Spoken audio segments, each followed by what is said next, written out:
Di sini saya akan mempresentasikan sistem reproduksi. Selamat menyaksikan. Saya akan menjelaskan apa sih itu sistem reproduksi, oogenesis, dan spermatogenesis. Nah, jadi sistem reproduksi itu dibagi menjadi dua, yaitu sistem reproduksi wanita dan juga sistem reproduksi laki-laki. Nah, untuk sistem reproduksi wanita fungsinya adalah untuk memproduksi sel telur dan juga untuk menyimpan janin, berkembang biak sampai proses persalinan. Nah, untuk sistem reproduksi laki-laki sendiri fungsinya adalah untuk memproduksi, menyimpan, dan juga menyalurkan sperma untuk membuahi sel telur. Nah, untuk sistem reproduksi internal atau bagian dalam wanita ini terdiri dari ada vagina atau liang senggama, uterus atau rahim. Nah, dalam rahim ini menjadi 3 bagian, ada badan rahim, leher rahim, dan juga rongga rahim. Nah, juga ada tuba falopi. Tuba falopi ini adalah untuk bertemunya sel telur dan juga sel sperma. Nah, juga ada ovarium. Nah, untuk sistem reproduksi eksternal wanitanya itu terdiri dari bibir besar, bibir kecil, lubang saluran kencing, ada selaput darah, terus ostium ureta, osteovagina, vulva, dan lain sebagainya. Nah, untuk sistem reproduksi bagian dalam atau internalnya pria yaitu ada testis, ductus atau saluran reproduksi, dan juga kelenjar aksesoris.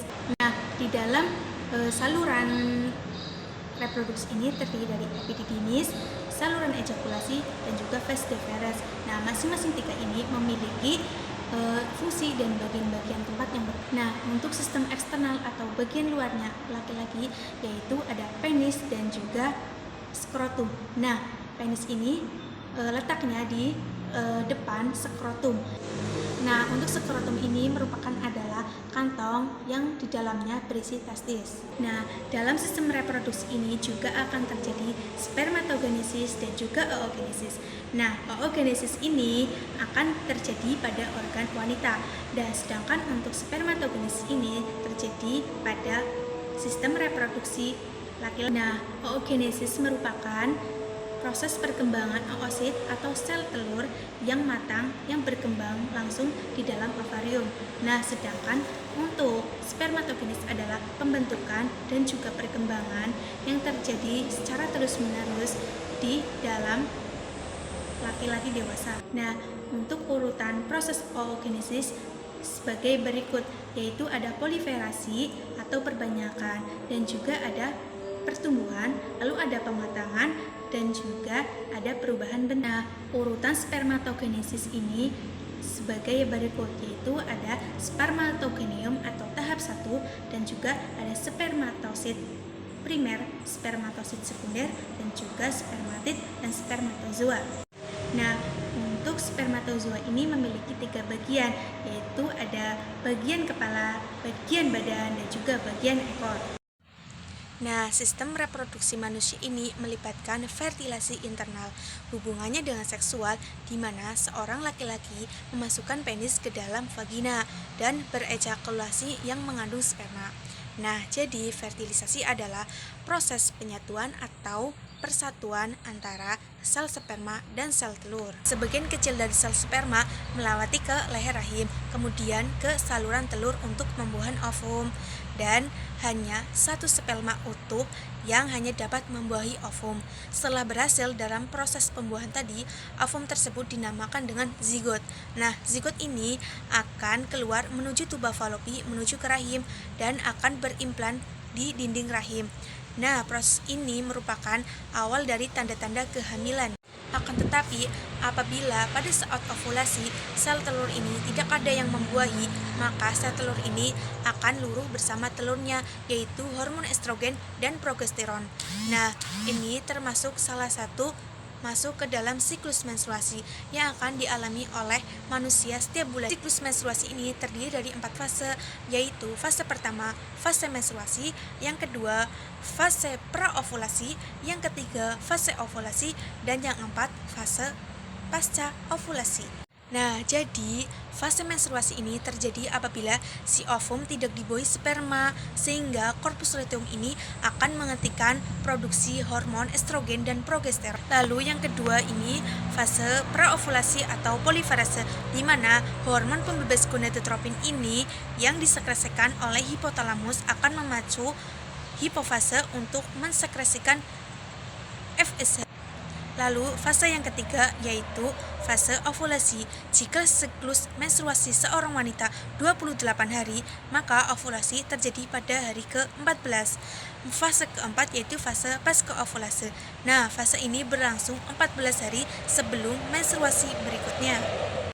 Nah, jadi zigot yang menempel ke dinding rahim disebut dengan proses kehamilan, di mana proses kehamilan dibagi menjadi 3 trimester, yaitu trimester 1, trimester 2, dan trimester. Nah, pada trimester pertama, minggu ketiga, sel telur yang berkembang membentuk kantong janin yang berisi bekal janin.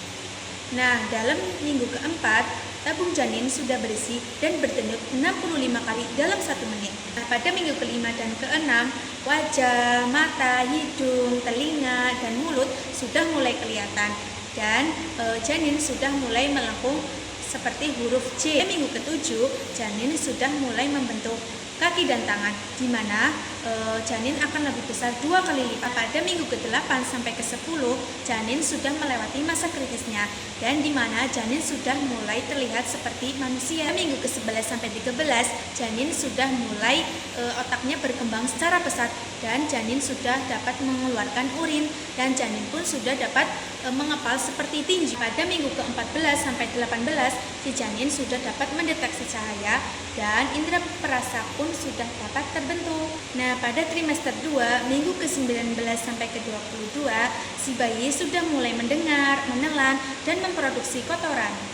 Nah, pada minggu ke-23 dan 29, si bayi sudah dapat menghirup, mengeluarkan plasenta, dan perut bayi pun sudah dapat berlatih. Nah, pada trimester 3, minggu ke-30 sampai ke-35, si janin, paru-paru, dan kepala terus bertumbuh mengikuti sarafnya. Nah, pada minggu ke-36 sampai ke-41, si bayi sudah mulai berat badannya bertambah menjadi 3 kilo sampai panjangnya 48 cm. Dan pada minggu ke-41 si bayi sudah dapat memasuki proses persalinan. Sekarang kita memasuki proses persalinan. Di sini ada 4 kala, yaitu kala 1, kala 2, kala 3, dan kala 4. Nah, kala 1 yaitu kala pembukaan. Nah, sejak uterus ini berkontraksi sampai dengan pembukaan lengkap yaitu 10 cm. Nah, proses pembukaan lengkap ini dibagi menjadi 2 fase, yaitu fase aktif dan fase laten. Nah, pada fase laten ini dimulai dari awal kontraksi sampai dengan pembukaan 3-4 dan berlangsung selama 7-8 jam.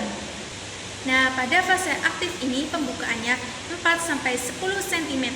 Nah, pada fase ini terdapat 3 subfase, yaitu fase dilatasi, fase akselerasi, dan fase deselerasi. Kemudian kita memasuki kala 2. Kala 2 itu pengeluaran bayi, di mana pada saat pengeluaran bayi ini pembukaan serviks sudah lengkap dan diakhiri dengan keluarnya si bayi. Kala ketiga yaitu keluarnya plasenta. Nah, jadi kala ketiga ini pada saat bayi sudah keluar, maka akan diakhiri dengan keluarnya plasenta dan saluran ketuban. Memasuki kala keempat yaitu kala pengawasan, di mana si plasenta sudah keluar seluruhnya dan akan diakhiri dengan 2 jam proses tersebut. Nah, jadi observasi harus dilakukan pada saat pengawasan ini. Ada tingkat kesadaran dan pemeriksaan tanda-tanda vital seperti nadi, tekanan darah, dan juga pernafasan. Setelah proses persalinan dilanjut dengan proses laktasi. Nah, proses laktasi ini disebut dengan proses menyusui yang dipengaruhi oleh hormon hipotalamus. Pada fisiologi laktasi sendiri ini dimulai dari hisapan mulut bayi pada puting susu ibu. Nah, hisapan tadi akan merangsang ke hormon hipofisi anterior, lalu akan memproduksi sejumlah prolaktin. Nah, prolaktin ini adalah hormon pertama untuk mengalirkan air susu ibu. Nah, pada struktur anatomi payudara bisa dilihat sendiri ada dinding torak, puting, lobus, jaringan lemak, kulit, puting. Kemudian, ini ada posisi pelekatan pada saat menyusui yang benar dan juga yang salah. Nah, teman-teman semua, mungkin itu saja yang dapat saya jelaskan. Semoga bermanfaat untuk kita semua. See you next time. Wassalamualaikum warahmatullahi wabarakatuh.